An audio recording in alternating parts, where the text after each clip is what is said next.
friends, I Nikat Parvin Khan welcome you all to the YouTube channel of Competition Community, and today will be the last Polity FTR session of this series. Yes, we have dealt with 7 sessions and this will be the last in the row. So you all might be knowing this although, but I had to tell you because this is my last session. Hope this entire series of Polity FTR would have benefited you and would benefit you in the upcoming exam of CGPSC prelims, and hope it had given you an edge in your preparations. So with that note, let us start today's session. And as you can see here that I haven't written any topic because this last session will be based on the miscellaneous topics of polity, those topics which are generally not mentioned in the syllabus, but the questions do come from those sections as well. So there will be 10 questions related to the miscellaneous sections. Okay, so let us start with question number 1. The eligibility of party for becoming national party are: if it secures 6% of valid votes polled in any 4 or more states in a general election of Lok Sabha and also gets 4 seats of Lok Sabha from any state, if it secures at least 2% seats in Lok Sabha from 3 different states, if it is recognized as a state party in at least 4 states, and all of the above, you need to identify that what are the eligibilities. You need to identify amongst the given statement that what is the eligibility for any party to gain the status of national party. So the Election Commission of India has mentioned few eligibility criteria for any party to become a national or a state party, and you need to know both these criteria: how a party gains the recognition of a state party and how a party can gain the recognition of a national party. You need to know both these criteria. Fine. So in this question, the criteria for the national party is asked, and what will be the answer? The answer will be all the above. Yes. If a party wants to get the status of a national party, it needs to fulfill any of these 3 criteria. Any of these, not all the 3, but any of these. If a party fulfills this also, it will be given the recognition of national party. If this also, if this also. So any. So it is an or. Fine. So what does the first statement say? The first criteria is if it secures 6% of the total valid poll votes in any 4 or more states, 6%, 4 states in general elections of Lok Sabha, and also gets 4 seats of Lok Sabha from any state. So first criteria is based on votes plus seats. Votes plus seats. So in order to gain the recognition of a national party must gain at least 6% of the total valid votes polled. So if in a Lok Sabha election, 1 lakh valid votes are polled, so 6% of 1 lakh means 6,000. So that party needs to gain at least 6,000 votes out of the 1 lakh total votes polled. Plus, not only that, it also needs 4 seats in Lok Sabha as well. So, if I have a party and I want to gain the national status, and if 1 lakh people have voted and 1 lakh is the total valid vote count, so I need to gain at least 6,000 of those 1 lakh votes, and also I need to win at least 4 seats out of the 540 seats of Lok Sabha. So, a minimum criteria has been decided with both votes and Lok Sabha seats, 6% and 4 seats. Fine. So this will be the first criteria. Coming to the second one, if it secures at least 2% seats in Lok Sabha from 3 different states. So we all know that there are 545 seats in Lok Sabha. And if a party wants to gain a status of national party, it needs to secure at least 2% seats. What does that mean? At least 11 seats it needs to secure. Fine. At least 11 seats it needs to secure, and these 11 seats shouldn't be from one single state only. It doesn't mean that a party who can secure 11 seats in Lok Sabha from one single state, say it may be from Uttar Pradesh or Madhya Pradesh or Maharashtra, any of the big states which have many Lok Sabha seats, if a party gains 11 Lok Sabha seats from any one state, then it won't get the status of the national party. Fine. But if it gains the 11 seats of Lok Sabha from 3 different states, say for example, it gained 3 seats from Chhattisgarh, 4 seats from Madhya Pradesh, and so on. So at least from 3 different states, total count should be 11, because it is said that 2% seats. from 3 different. So that actually means that that party has a popularity not only in one single state but in many different states. Fine. So in many different states, it holds a very strong position. It actually indicates that. Therefore, this criteria has been mentioned. So if not this criteria also, if gets fulfilled, that party will gain the national party recognition. Okay. And the last one is, if it is recognized as a state party in at least 4 states. If a party doesn't fulfill the above 2 criteria, and if it fulfills the last one also, then also it will gain this recognition. And for that, it needs to get a status of a state party, not in one single, but at least 4 states. And there are again many criteria mentioned by the Election Commission to become a state party. So if a party fulfills those criteria in 4 different states and becomes a state party in 4 different states, then only it will gain the status of national party. Fine. So these are the 3 mentioned criteria. Do you remember this? Because questions sometimes can be asked from this section as well.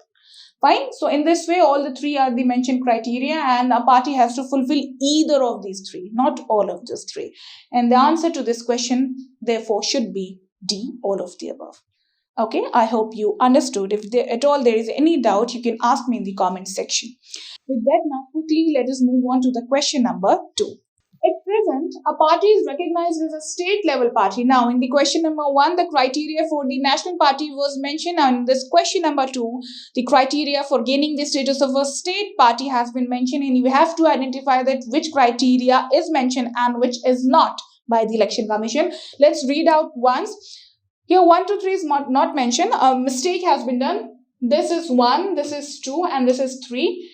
And in accordance to this numbering only, the options have been given here. Fine. So these are the 3 statements, 1, 2, 3. And according to that statement number only, the options are mentioned here. So just note it down. If that party gets 6% of the total valid votes in the Legislative Assembly general elections of that state, if that state gets 3% or 3 seats of total, it is not if that states, it should be if that party. If that party gets 3% or 3 seats of total constituencies of state legislative assembly, or if that state gets, again this should be party, if that party gets the 6% of total valid votes of that state in the general election of Lok Sabha.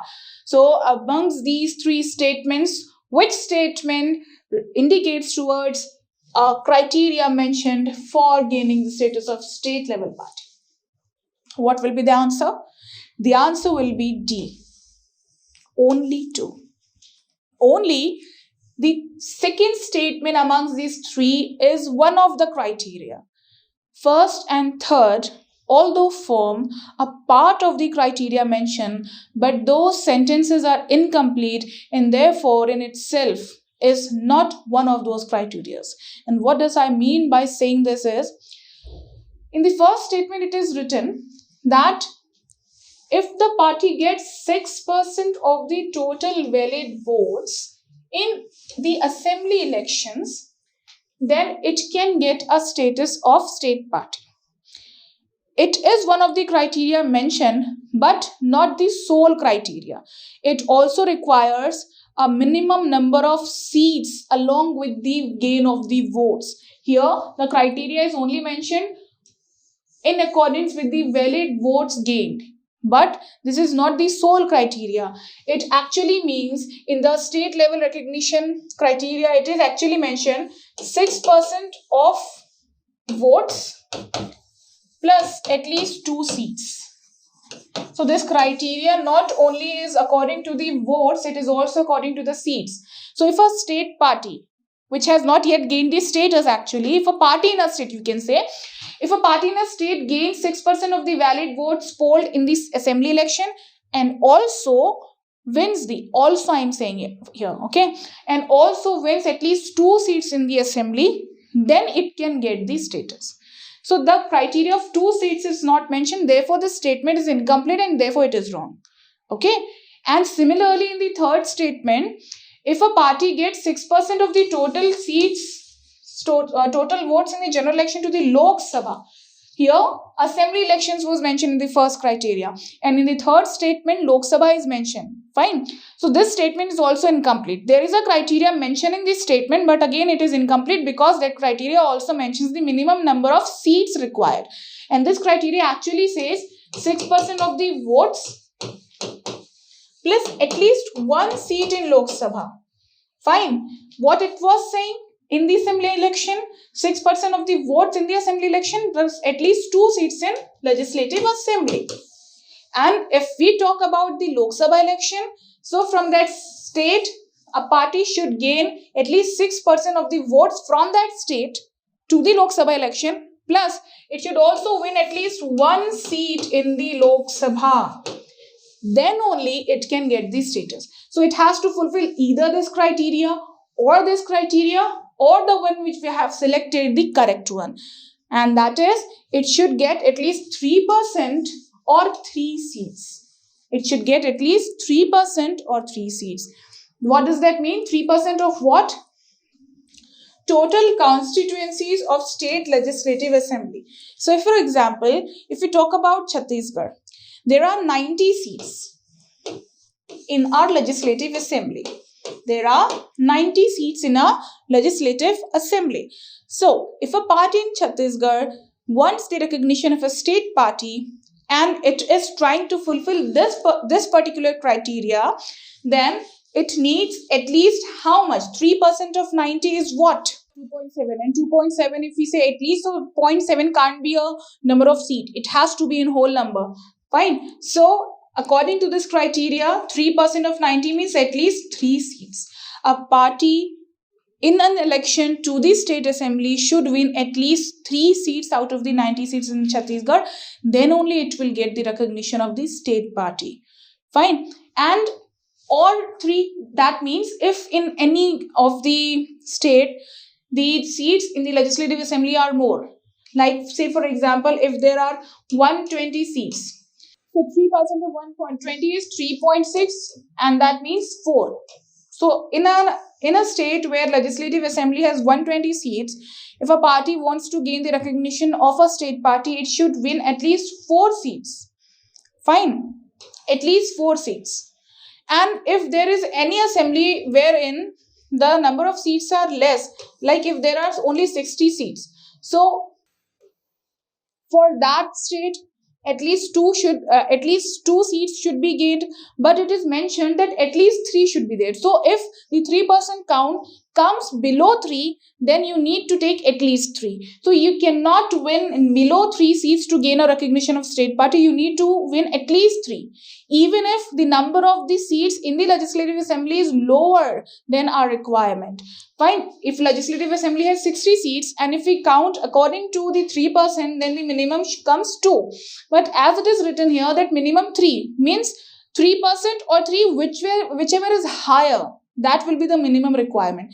3% of the LA seats or 3, whichever number is higher will be the minimum requirement for a party to win the seats and to gain the recognition. I hope you understand. Try to read it out once. Try to actually understand it. It will need a bit of time. And while you will be reading these statements, you will be able to differentiate between the criteria between national and state parties. And along with these 3 statements, there is one more criteria mentioned for gaining the status of state party, and that is that party should win at least 8% of total votes. Right? If it is giving 6% votes, only 6% votes, then it should also win minimum number of seats in Lok Sabha 1 and in Legislative Assembly 2.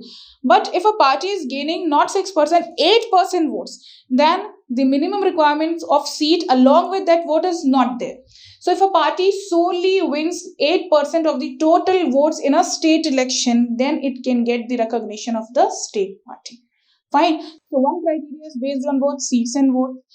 Second one is also based on both seats and votes. Third one was based only on seats. And fourth one, which I told you, was based only on the votes. Fine. So these are the 4 criterias. Try to understand all those 4 criterias and also try to differentiate it with the national party criteria, because questions can come from these 2 sections as well. Okay. So that is it. So therefore, out of the given statement, only the second one is correct, and therefore the answer is D, only 2. Okay. So with that, now let us quickly move on to the next question, question number 3. So one more question from that section has been asked, and this is now a very factual question. According to the criteria mentioned in the question number 1, how many parties and which all parties have gained the status of national party in India? If you know that, then only you will be able to answer this question. Fine. So let us read the question once. Which of the following parties are recognized as national party? Bahujan Samaj, Samajwadi Party, Nationalist Congress, Shiv Sena, or Biju Janata Dal? What's the correct answer? It is only Bahujan Samaj Party and National Congress. So 1 and 3. Answer will again be D. Samajwadi Party, Shiv Sena and BJD are not national parties, they are state parties. Fine. So these are the 2 national parties, and along with them 6 more parties are there, and according to Election Commission of India, presently 8 national parties are there in existence which fulfill those criteria mentioned in the question number 1. So which are those parties? 1 is BSP, which is written over here.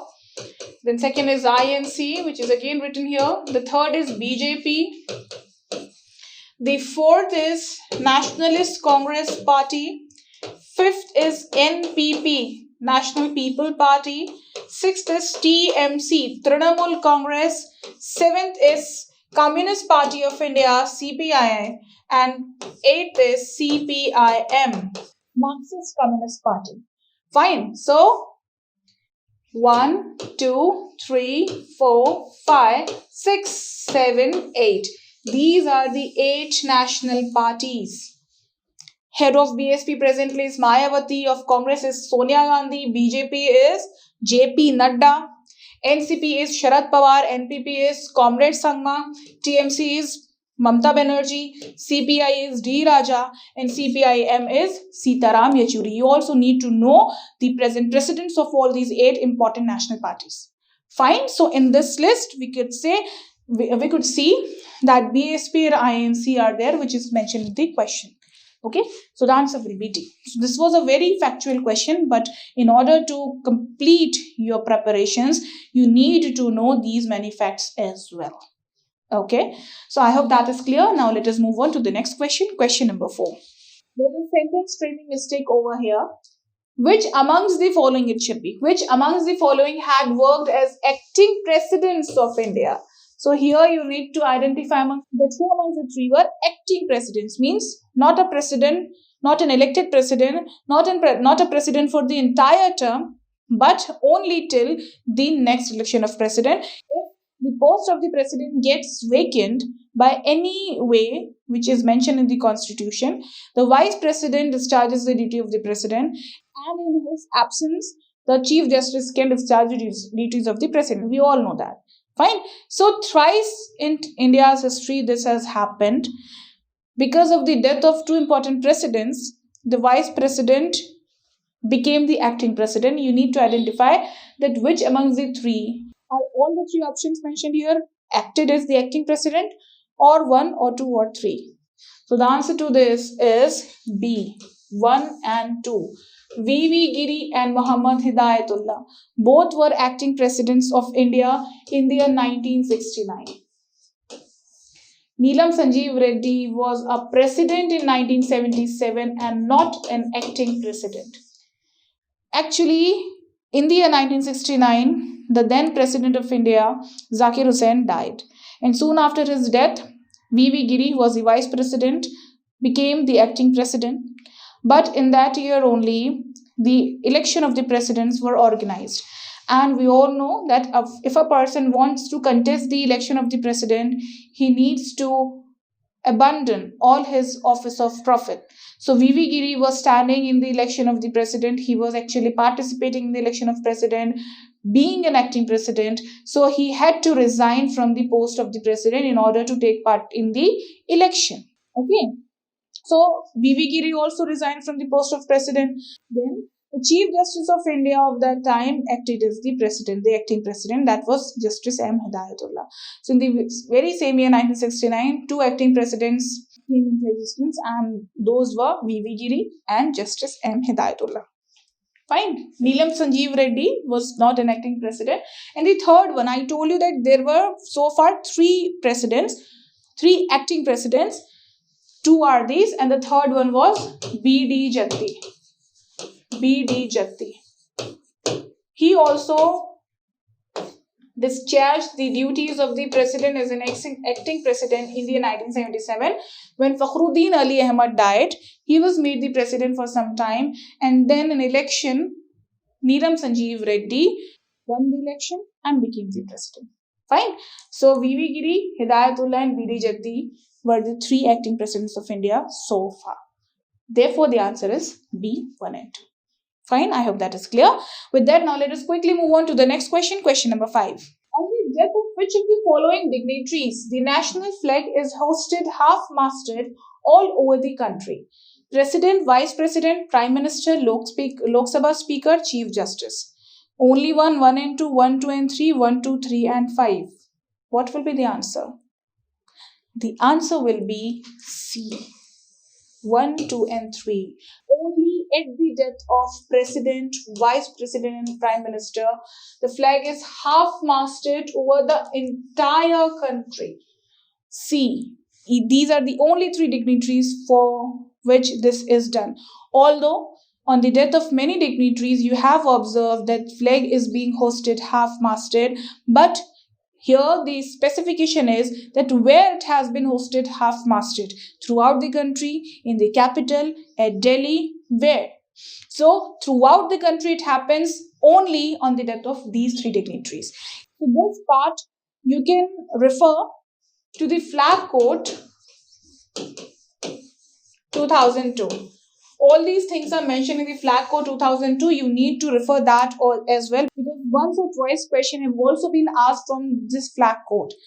Not only this, if you are asked that on the death of cabinet minister or on the death of the Lok Sabha speaker, on which place or at which place the flag is half-masted, then you need to know that at Delhi, or in few cases at Delhi plus the capitals of the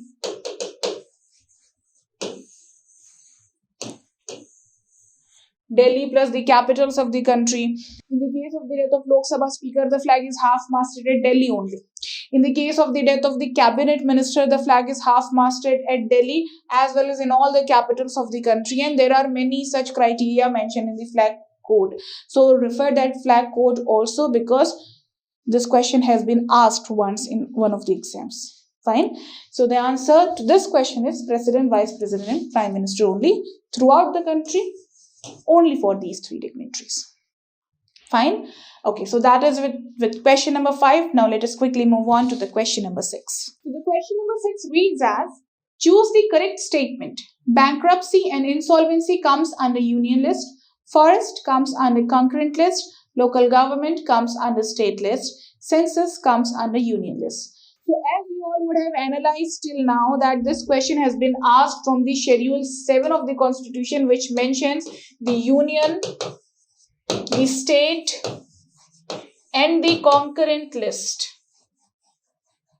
The union, the state and the concurrent list, and you need to refer to the subject matters mentioned in these three lists. You all know that in union list there were originally 97 subject matters, in state list there were 66 subject matters, and in concurrent list there were originally 47 subject matters. But if you count now, after a few amendments, the union list now contains 100 subject matters, the state list contains 61 subject matters, and the concurrent list now contains 52 subject matters, because 5 subject matters were shifted from state list to concurrent list by the 42nd Amendment 1976. Fine. So 5 were shifted from state list to concurrent list. Therefore, it reduced from 66 to 61 and it increased from 47 to 52. So you need to once refer this list also. The 97, 66 and 47 subject matters mentioned in these three lists, the questions, the factual questions can come from this list as well. So go through that list once or twice or thrice, and according to your bifurcations, according to your classifications, try to remember that which type of subject matter comes under which type of list. So it is purely a factual question, and what will be the answer? The answer will be only 2, 3, and 4 is correct, and therefore answer will be C. 2, 3, and 4 are correct. Yes, forest comes under concurrent list. Before the 42nd Amendment 1976, which I mentioned, forest used to come under state list. So this was one of those 5 subjects which were shifted by this amendment from state list to concurrent list. So presently forest comes under the concurrent list. This is correct. Local government, the Panchayati Raj and municipalities, it do come under the state list also. We know this. Fine. And census comes under the union list. Only the center has the authority to do the census of the country, to release all the demographic statistics in the country. Only the center has the authority and not the state. So census comes under the union list and not the state list. But bankruptcy and insolvency, the laws, the legislations, the actions, and all the important provisions related to bankruptcy and insolvency comes under concurrent list and not the union list. So it comes under the concurrent list. Fine. So therefore the first statement is wrong and the rest 3 are correct. Okay, so go through these 3 lists mentioned in schedule 7. That is it with the question number 6. Now let us quickly move on to the next question, question number 7. The question number 7 reads as, which among the following takes 2 forms of oath? Vice President, Union Ministers, President, Judges of High Court, State Ministers, or CAG. What it is asking? It is asking that which of the following given dignitaries take the oath twice of 2 posts which they hold parallelly at the same time. What will be the answer? The answer will be 2 and 5. Only the union ministers and state ministers take 2 types of oaths. One as a member of the house and second oath as a minister. If we talk about the union minister, we all know that in India, the executive is derived from the legislative. In the India's parliamentary form of government, the executive is derived from the legislative. So in this way, a person in order to become a minister first needs to be a member of the Lok Sabha or Raj Sabha. So if a person becomes a member of Lok Sabha or Raj Sabha, and if he in that way becomes a parliamentarian, he first takes the oath as a parliamentarian, as a member of the parliament. And secondly, when he is appointed as a minister by the president, then he takes the oath as a minister. So one as a member of parliament and the second oath as a minister. Similarly, at state level, a person in order to become a state minister needs to be a member of the state legislative assembly. So in that way, that person takes the oath as a state member of legislative assembly, that is MLA, and also as a minister appointed by the governor. Fine. So these are the only 2 such posts who administer oath of 2 posts and not vice president. You all might be thinking that vice president of India is only the vice chairman of Raj Sabha. So he might also take an oath of vice president, the oath of the vice chairman of the Raj Sabha or the chairman of the Raj Sabha. No. Do remember this. You all know this, that the speaker of Lok Sabha doesn't take oath. Actually, any of the presiding officer of all the 4 houses, whether it be the Lok Sabha, Raj Sabha, Legislative Assembly or Legislative Council, none of them administer oath. Fine, none of them administer oath of their post. Neither the speaker takes the oath, nor the chairman, nor at the state level, neither at the central level. Fine. So the speaker or the chairman of central level or the speaker or the chairman of state level, no one takes the oath of their own post. So if a vice president discharges the duty of the chairman of the Raj Sabha, he only discharges the duty. He doesn't take the oath of the post of the chairman of Raj Sabha. He only takes the oath of the post of vice president and not the chairman of Raj Sabha. Do remember this. Therefore, vice president can't be included in our answer. Okay. So in that way, union minister and state minister are the only correct options. Therefore, option B is the only correct answer. Fine. So that is it with question number 7. Coming next to the question number 8. Arrange the following according to the table of precedence. So this is again one of the important factual question which usually come in the exam of the constitution, and that is based on the table of precedence. We all know that all the important constitutional dignitaries which do exist in our country have been ranked in accordance to their rank and order by the Act of 1979. So there are in all 26 rank in the order of precedence, and you need to at least memorize the top 10 ranks. Top 10 ranks, the questions usually come from those top 10 ranks only. It is impossible, it is not impossible, but it is very difficult to memorize all the 26 ranks, and it is not required also. The questions do not come from the rank beyond 10. So at least memorize the top 10. Like the president stands if the topmost rank, he is the first rank holder in the order of precedence. Second is the vice president. The third is the prime minister. The fourth is governors within state. Governor within states means the position of a governor inside his own state wherein he is a governor is fourth. But if he visits any other state, there his rank is 8th, not 4th. So outside the state his rank is 8th, and inside his own state where he is the governor it is 4th. Fine. Fifth is the deputy prime minister and the ex-presidents of India. Fine. Deputy prime minister and ex-president. Sixth is chief justice of India and the speaker of Lok Sabha.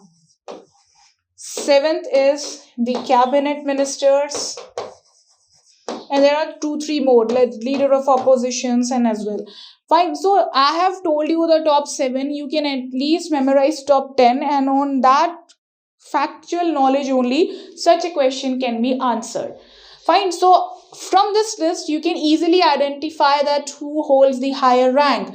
Fine. So you can see that prime minister holds the rank 3.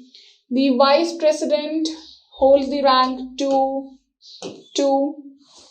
The Lok Sabha speaker has the rank 6th, and the central cabinet minister has the rank 7.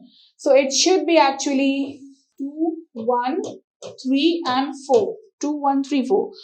Which is the option which matches our analysis? It is B.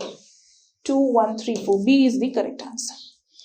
Fine. So go through this table of precedence as well, and at least try to memorize the top 10 ranks and order questions usually come from this section.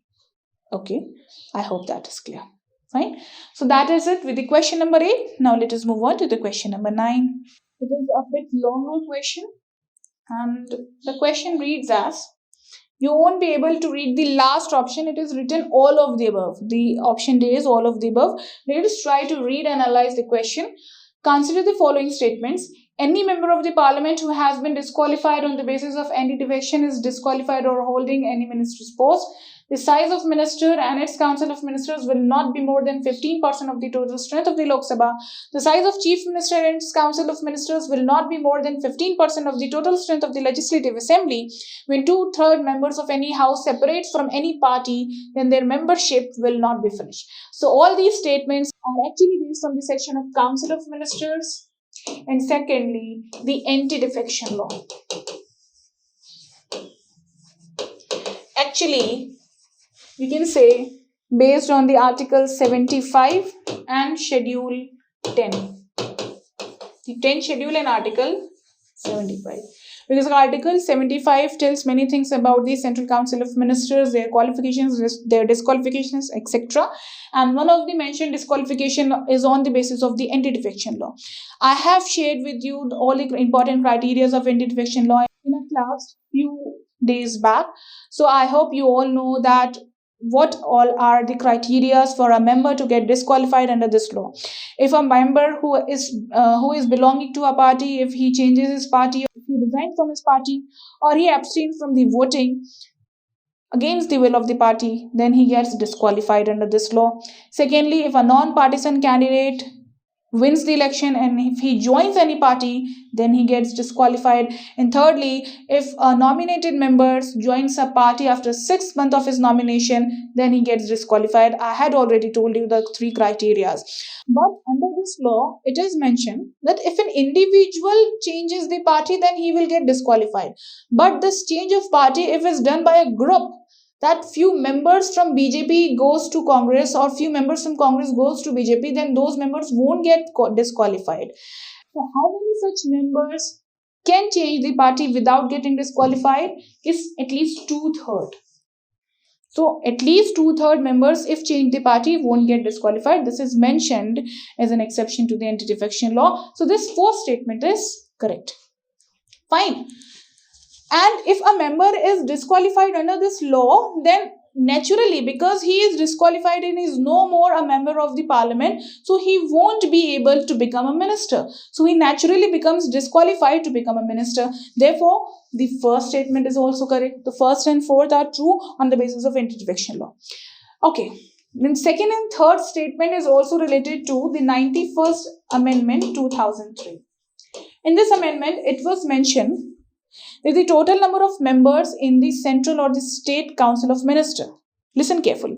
The total number of members in the central or the state council of minister cannot exceed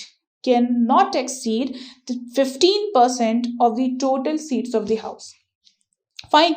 So if there are 545 seats in Lok Sabha, calculate that what will be the 15% of 545. The Central Council of Minister, the total strength of the Central Council of Minister cannot exceed 15% of 545. Similarly, in all the states, whatever might be the seats in the local legislative assembly, 15% of legislative assembly seats is the upper ceiling, and the Council of Minister of State cannot exceed that 15% criteria.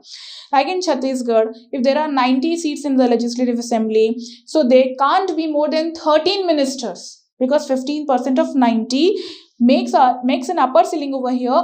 Therefore, the governments cannot make more than 13 ministers, although one minister can hold various departments, but the number of ministers cannot exceed 13 in our state.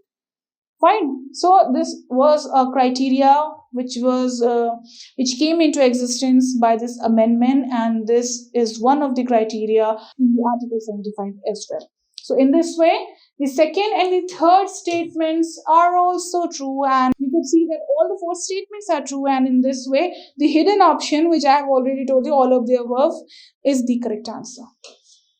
All of the above are correct. All the four statements are correct. Do once go through this 91st Amendment, also the criteria related to anti-defection law, also the things mentioned in Article 75 about the Council of Ministers. Fine. So this question was a bit analytical questions, and from a very miscellaneous section. It included 2 to 3 different sections. Fine. So that is it with question number 9. Now let us quickly move on to our last question of today's session and the entire session of polity, question number 10. So the question number 10 reads as, choose the correct options regarding official language. So this question has been asked from the part 17 of the Constitution, which mentions official languages of the nation and the states. We all know that official language of India, according to Article 343, is Hindi. Although we are using English as well along with Hindi, but it is mentioned in Article 343 that Hindi will be our official language, and it also mentions, this part also mentions a list of the official languages of all these states. So go through that list also in order to answer such a type of questions. Fine. So this question has been asked from the list of the official languages of the state as well. Chhattisgarh has adopted Hindi as its official language. True or false? It is true. Although we speak Chhattisgarhi mostly in our state, but as Chhattisgarhi still has a status of a dialect in our state, and it has not yet been accepted as a standard language, so here the official language is Hindi and not Chhattisgarhi. Kashmir has adopted Kashmiri as its official language. This is also true. And this amendment was done, this change in the act was done in 2020 only. Before 2020, Kashmiri was not one of the official languages of Kashmir. It was Urdu actually. It was Dogri and Urdu. But in 2020 only, Kashmiri was added as the official language. So make a note of this point. It is a very recent thing which happened. Fine. Third is Nagaland. Nagaland is the only state which has adopted English as its official language. Because most of the people over there speak English. So in this way, all the three given statements are correct and our answer will be D. All of the above are correct. Okay, so here I have mentioned three statements. Go through the official languages of all the important states of the country so as to answer such a type of question. So that is it with today's polity session, and that is it with the entire series of polity FTR. Hope the entire session would have benefited you in some or the other way and would have helped you in making your preparations better. With this note, I want to conclude today's session and the entire series of the polity FTR, wishing you all the best for your exams. Thank you so much. CGPSC की संपूर्ण तैयारी के लिए competition community के YouTube channel को subscribe कीजिए और daily updates के लिए बेल आइकन को प्रेस करना ना भूलें।